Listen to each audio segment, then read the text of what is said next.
ஒரு நபித்தோழர் பள்ளியிலே உட்கார்ந்து இருக்கிறார். ரசூலுல்லாஹி ஸல்லல்லாஹு அலைஹி வஸல்லம் அந்த பள்ளியிலே உட்கார்ந்து இருக்கக்கூடிய அந்த நபித்தோழரை சந்திக்கிறார்கள். சந்தித்து கேட்டார்கள், அபு உமாமா, ஏன் தொழுகை இல்லாத இந்த நேரத்திலே பள்ளிவாசலிலே உட்கார்ந்து இருக்கிறார்கள்? யா ரசூலுல்லாஹ், கவலை. யா ரசூலல்லாஹ், கடன் மிகைத்திருக்கிறது. என்ன? அபு உமாமா, இந்த வார்த்தையை எல்லா தொழுகைக்கு பிறகும் சொல், எல்லா நேரங்களிலும் சொல்.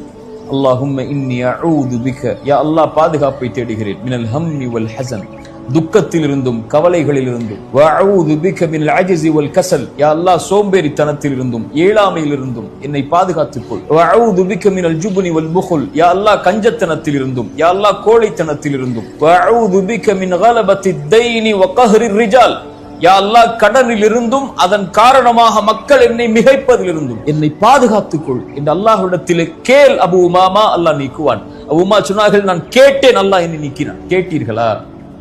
அழைத்தீர்களா? அல்லாஹ்விடத்தில் முறையிட்டீர்களா?